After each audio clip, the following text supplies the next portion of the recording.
हाँ मेरे प्यारे प्यारे दोस्तों, आपका मेरे चैनल में स्वागत है। मेरे चैनल का नाम है रजनीकांत सिन्हा। ये यूट्यूब का चैनल है ना। तो आज के वीडियो में हम क्या करने जा रहे हैं तो तुम्हें पता होना चाहिए। आज हमारा प्रोग्राम है स्पेशल रिलेटिविटी। स्पेशल रिलेटिविटी के बारे में मेरा लेक्चर है। ये हमने तैयार किया था 22/11/2024 को, है कि नहीं। ये स्टेप बाय स्टेप है, बहुत स्लोली जो है हम लोग सब चीज को डिराइव करेंगे। स्टार्ट करेंगे पोस्टुलेट से और खत्म करेंगे लीनियर ट्रांसफॉर्मेशन से। तो आगे बढ़ने से पहले जो है हम लोग जो है इसको देख लें।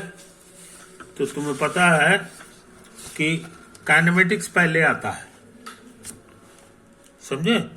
पहले काइनेमेटिक्स आता है, उसके बाद डायनेमिक्स आता है। तो अभी हम काइनेमेटिक्स करने जा रहे हैं। ये मेरा चैप्टर 1 है। पोस्टुलेट क्या है ये तुम्हें पता होगा, है कि नहीं। हम पहले भी बता चुके हैं, मगर हम दोबारा फिर से याद करा दें। एक वर्ड हम लोग बार बार बोलेंगे, इनर्शियल फ्रेम, समझे कि नहीं। इनर्शियल फ्रेम का मतलब होता है ऐसा फ्रेम जो एक्सेलरेटेड ना हो, उसमें कोई एक्सेलरेशन नहीं होना चाहिए। अनएक्सेलरेटेड रेफरेंस फ्रेम को ही हम लोग विचार करते हैं, उसी की ये पढ़ाई है। तो उसमें जो है ये 2 नियम जो है हम लोग मान के चलेंगे कि ऐसा होता है और एक्सपेरिमेंटली चेक भी किया गया है। इसी का नाम है पोस्टुलेट। पहला नियम है कि speed of light has the same value in every inertial frame, समझे कि नहीं। हर इनर्शियल फ्रेम में स्पीड ऑफ लाइट जो होता है वो कम बेसी नहीं होता, समझे कि नहीं। जैसे सड़क पे समझाने के लिए बोल रहे हैं कि सड़क पे कोई मोटरसाइकिल चल रहा है और तुम कार से हो, कांस्टेंट स्पीड से चल रहे हो, तो उसका लगेगा कि वो भी चल रहा है। उसका स्पीड मान लो 10 है और तुम्हारा स्पीड जो है 7 है, तो लगेगा 3 के स्पीड से वो भाग रहा है, 3 के स्पीड से भाग रहा है कि नहीं। उसका 10 है और तुम्हारा 7 है। लेकिन तुम 6 करोगे तो उसका स्पीड जो है वो अब 3 नहीं रहेगा, 4 हो जाएगा, है कि नहीं। तो चेंज करता है। लेकिन यहाँ कहता है कि नहीं, लाइट के केस में जो है वो लाइट का जितना 3 लाख किलोमीटर पर सेकंड होता है वो हमेशा रहेगा। तुम्हारा रेफरेंस ऑफ फ्रेम बदलते भी जाओगे तब भी यही चीज पहला कह रहा है। तो ये एक्सपेरिमेंटली चेक हुआ है, तो सही पाया गया है। और दूसरा, इसका नाम है पहला पोस्टुलेट। और दूसरा जो है पहले से पता था कि सारे इनर्शियल फ्रेम में इक्विवेलेंट होता है। नमूना के तौर पे मान लो कि तुम पानी में चल रहे हो, पानी के जहाज से, है कि नहीं। धीरे धीरे चल रहा है वो, है कि नहीं। वो चीज है तो तुमको पता नहीं चलेगा कि चल रहा है कि नहीं चल रहा है। अगर केबिन में बैठे हो तो तुमको नहीं पता चलेगा। वो तेज भी चलेगा तब भी तुमको नहीं पता चलेगा, और जब रुक एकदम धीमे चलेगा तब भी नहीं पता चलेगा, क्योंकि दोनों हालत में वो जो है ये इनर्शियल फ्रेम है कि नहीं। तो सारे इनर्शियल फ्रेम इक्विवेलेंट होते हैं, इसीलिए नहीं पता चल पाता है। हाँ, लेकिन अगर कार में चल रहे हो और उसमें एक्सेलरेटर पे पांव रखे हुए हो तो तुमको जो है तुम चारों तरफ से बंद भी रहोगे तब भी तुमको पता चल जाएगा कि तुम्हारा जो है इस पे जो है स्पीड इसका बढ़ रहा है कि नहीं। पीछे की ओर लगेगा कि तुम धक्का दे रहे हो, तो वो इनर्शियल फ्रेम नहीं होता है। हाँ, कांस्टेंट स्पीड से जब चलेगा, जैसे ट्रेन वगैरह में कांस्टेंट स्पीड से चलता है तो जितने लोग हैं उनको नहीं पता चलता है कि गाड़ी चल भी रही है कि नहीं चल रही है, कि तेजी चल रही है कि धीमा चल रही है, क्योंकि वो इनर्शियल स्टेट में आ जाता है। तो इनर्शियल फ्रेम में जो है सारे इनर्शियल फ्रेम इक्विवेलेंट होते हैं। तो ये हम लोग को पहले से पता था, और ये जो है नया पता चला है आइंस्टीन का स्पेशल रिलेटिविटी का पोस्टुलेट में हम लोग इसको मान के चलते हैं। अब ये 2 नियम को मान के चलोगे तो क्या क्या नया चीज पैदा होता है। जैसे कि ज्योमेट्री में होता है, पोस्टुलेट कुछ मान लिया गया, चार्ट हो, और उसके बाद दर्जनों भर जो है थ्योरम पैदा हुआ जो तुमको स्कूल में पढ़ाया जाता है। उसी तरह की बात यहाँ भी है। इस बार सिर्फ 2 पोस्टुलेट है तो 10 बहुत ज्यादा थ्योरम पैदा नहीं होगा, लेकिन कुछ तो होगा। तो वही कुछ क्या क्या है वो हम लोग को पढ़ना है कि नहीं। तो इस तरह की पढ़ाई जो है वो जिस आदमी ने रिसर्च किया उसका नाम था आइंस्टीन, एल्बर्ट आइंस्टीन। ओके, अब हम लोग आगे बढ़ जाएं। अब हम लोग सेल्फ डिस्क्रिप्टिव फिगर पे ध्यान देंगे। ऐसा फिगर जो खुद बोल रहा है कि क्या क्या चीज हुआ है कि नहीं। तो उसी में से एक फिगर हमारा ये है, ये हमारा ट्रेन है कि नहीं। और ट्रेन जो है हमारा चल रहा है, देखो इस डायरेक्शन में, और इस डायरेक्शन में किस वेलोसिटी स्पीड से चल रहा है, तो वो है v, है कि नहीं। तो किसके रिस्पेक्ट में, तो ऑब्जर्वर बी के अनुसार। ऑब्जर्वर बी का फोटो हम इसमें नहीं बनाए हैं, ऑब्जर्वर ए का फोटो बना दिए हैं। देखो इसका इनर्शियल फ्रेम में एक कोऑर्डिनेट एक्स कोऑर्डिनेट है और दूसरा कोऑर्डिनेट टी होगा, तो टी का हम लोग फोटो नहीं बनाते हैं, है कि नहीं। तो इसका एरो इशारा कर रहा है कि इसका पॉजिटिव डायरेक्शन यही है। इसी फ्रेम में कल्पना करो कि ये एक घटना घटित होता है। ये देखो यहाँ पे पड़ाका छूटता है, तो पड़ाका छूटेगा तो इसमें से 2 ठो रोशनी निकलेगा, इधर भी निकलेगा इधर भी निकलेगा। तो ये जो रोशनी है इसी को कहा जाता है पल्स। तो 2 पल्स निकला है कि निकला ही निकला, तो ये पल्स जो है इधर जाएगा और इधर जा करके तुमको इसमें टकराएगा, है कि नहीं। तो टकराने वाले अब जो मशीन है वो पकड़ लेगा, उसका नाम रिसीवर है। तो रिसीवर को पता चल गया कि ये आप पहुंच गया यहाँ पे, है कि नहीं। तो कितना देर में पहुंचा है ये हम जानना चाह रहे हैं। ये हम जानना चाह रहे हैं किसके हिसाब से, इस ऑब्जर्वर के हिसाब से, ए ऑब्जर्वर के हिसाब से, समझे। यही सब चीज यहाँ कागज पे भी लिखा हुआ है, इधर भी लिखा हुआ है, ये होता है। तो ए ऑब्जर्वर के अनुसार ये जो ट्रेन है, तो ट्रेन का स्पीड जो है वो क्या है, या रेल कह लो या ट्रेन कह लो, है कि नहीं। ये ट्रेन का लेंथ क्या है, कुछ होगा, मेजर कर लेगा तो कैपिटल एल नाम दिया गया है। अच्छा, अब ये जो रोशनी निकला है ये इधर जाएगा, यहाँ पहुंचेगा। अब चूंकि ये एकदम बिल्कुल मिड में है, यहाँ पे लिखा हुआ है ये एकदम मिडिल पॉइंट पे है, तो मिडिल पॉइंट के माने ये दूरी जो है हमारा L/2 हो गया। तो L/2 दूरी यहाँ पहुंचने में कितना समय लगेगा ये हम जानना चाह रहे हैं।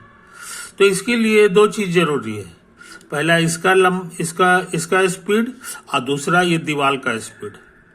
तो चूंकि ये अंदर है ऑब्जर्वर, इसलिए इसको दीवार चलता हुआ दिखाई नहीं देगा, इसलिए इसका स्पीड 0 हो गया। ये देखो यहाँ लिखे भी है ना, कि रियर वॉल का स्पीड 0, फ्रंट वॉल हो गया और ये रियर वॉल हो गया, पीछे वाला हो गया। तो ये से दोनों के दोनों रुका हुआ है इसके नजर में,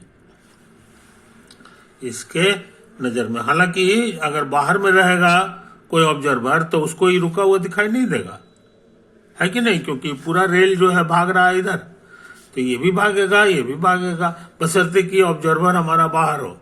लेकिन इस बार मेरा ऑब्जर्वर बाहर नहीं है, अंदर है, तो अंदर वाले को नहीं पता चलेगा कि चल रहा है। हाँ, ये पता चलेगा, पोस्टुलेट एक जो है हमारा कहता है कि हर ऑब्जर्वर को रोशनी जो है c स्पीड से भागता हुआ दिखाई देगा।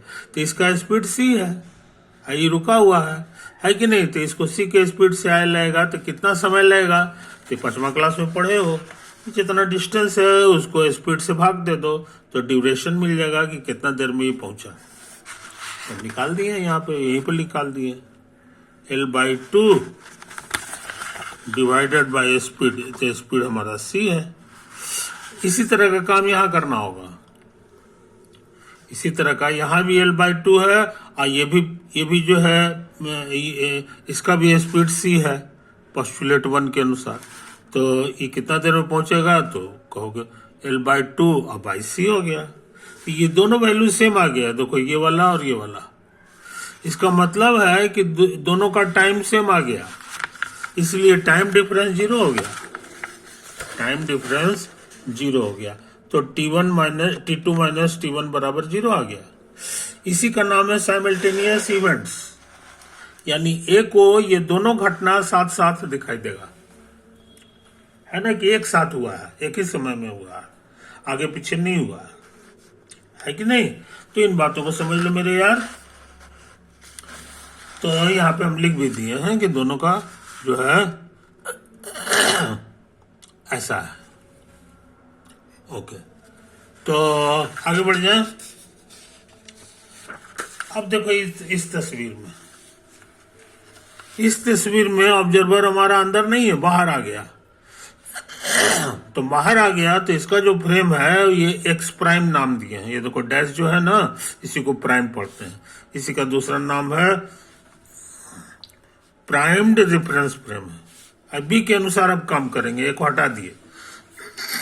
चीज वही है, लेकिन अब बी क्या कहेगा सो समझ लो। बी को जो है, बी के साथ क्या है सो समझ लो। बी को ये दीवार भी चलता हुआ दिखाई देगा, लिखा हुआ है रियर वॉल स्पीड इज भी अलोंग राइट, दाहिने तरफ। और ये है हमारा ये वाला वॉल, ये इसको फ्रंट वॉल कहेंगे। तो ये भी चलता हुआ दिखाई देगा बाहर वाले को कि ये जो है फ्रंट वॉल स्पीड इज भी अलोंग राइट, दाहिने तरफ भाग रहा है। कोई दिक्कत नहीं। अच्छा, और ये तो दिखाई ही देगा। इसको ये वाला इधर चलता हुआ दिखाई देगा जिसका स्पीड सी है। कहां से? तो पोस्टुलेट 1 से। पोस्टुलेट 1 से आया। और उसी तरह से इसका भी स्पीड सी दिखाई देगा। ये कहां से आया? तो वही पोस्टुलेट 1 से आ गया। तो सबका स्पीड हम जान गए।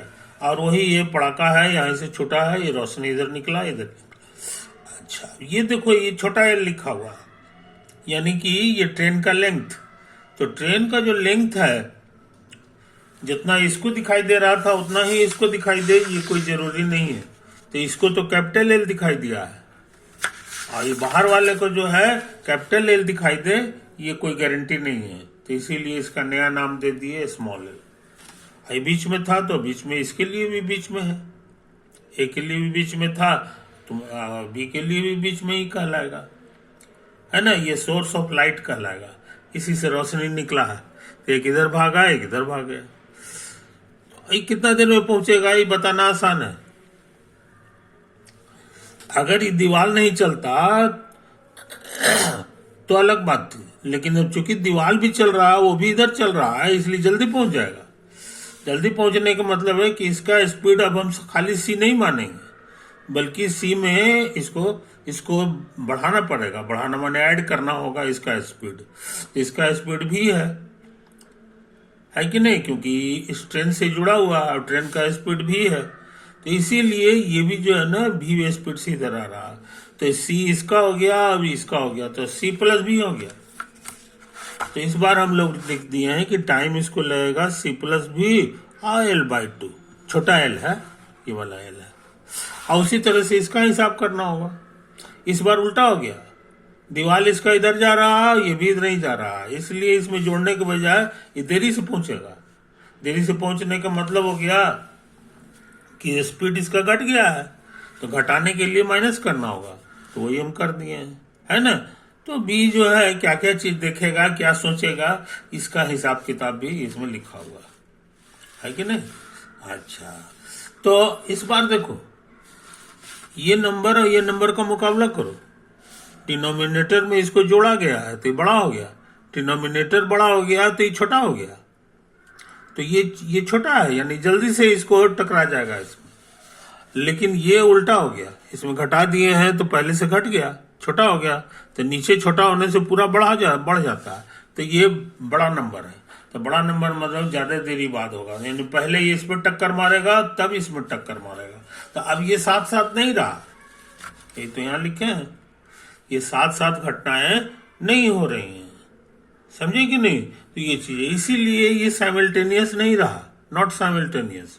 और इसमें एक को जो है साइमल्टेनियस लग रहा था कि ये दोनों घटनाएं जो है एक ही साथ घटित हुई है कि नहीं, इसीलिए एक को साइमल्टेनियस लग रहा था।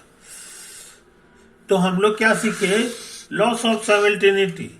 ऐसे जो दैनिक जीवन हम लोग का बीतता है उसमें हम लोग जो चीज हम कहेंगे कि हाँ ये दोनों चीज साथ साथ हुआ था, तो तुम भी वही बोलोगे। कोई दूसरा आदमी देखेगा तो वो भी कहेगा कि हाँ साथ साथ हुआ। लेकिन रिलेटिविटी में ऐसा नहीं है। आदमी बदल गया तो एक आदमी को साथ साथ दिखाई दे रहा था और दूसरा आदमी को साथ साथ नहीं दिखाई दे रहा है, नॉट साइमल्टेनियस। इसीलिए जो है दो घटनाओं के बीच का जो अंतर है ये जो है ना बदलने की चीज है, ये डिपेंड करता है ऑब्जर्वर पर, समझे कि नहीं। इसीलिए रिलेटिविटी का एक सबसे बड़ा नुकसान है कि साइमल्टेनिटी का जो कॉन्सेप्ट है वो खत्म हो गया। अब कोई चीज साइमल्टेनियस बात हम लोग यहाँ नहीं कह सकते हैं कि हाँ दोनों घटनाएं एक साथ हुई थी, समझे कि नहीं, ऐसा नहीं कह पाएंगे। तो ये चीज बहुत बहुत बड़ा चीज इंपॉर्टेंट हम लोग चीज सीखे किसमें, रिलेटिविटी में। वैसे तुमको बता दें एक्सपेरिमेंट करने पे पाया गया है कि रिलेटिविटी का सारा बात सही है, नेचर में सच में यही वाला चीज लागू होता है कि नहीं। पहले वाला पढ़ाई गड़बड़ था और अभी का पढ़ाई एकदम सही सही है। इसीलिए हमको अभी का पढ़ाई पर विशेष ध्यान देना है। रिलेटिविटी बहुत इंपॉर्टेंट पढ़ाई हो गया है और लोगों को बहुत पसंद है इस पढ़ाई से। तो ये काम भी हम लोग कर चुके हैं, ये काम भी हम लोग कर चुके हैं, है कि नहीं। तो ये चीज समझ लो। अब ये है पॉइंट ऑफ सिंक्रोनाइजेशन। सिंक्रोनाइजेशन के मतलब हो गया कि एक ही जैसे घड़ी है, सिंक्रोनाइज रहता है बहुत सा, बढ़िया घड़ी रहेगा तो वो दो घड़ी जो है एक ही टाइम बताएगा, सेकंड से सेकंड तक जो है एकदम एग्जैक्टली सेम बताता है, तो उसे कहेंगे कि दोनों घड़ी हमारा सिंक्रोनाइज्ड है, समझे कि नहीं। तो यही चीज है। तो ये रिलेटिविटी में जो है सिंक्रोनाइज कैसे करेगा इसी के बारे में हम लोग चर्चा करना चाहते हैं। तो समझ ज्यादा हो गया मेरे दोस्त, ऐसा करते हैं इसको यहीं तक हम लोग समाप्त करते हैं, है कि नहीं। ओवर।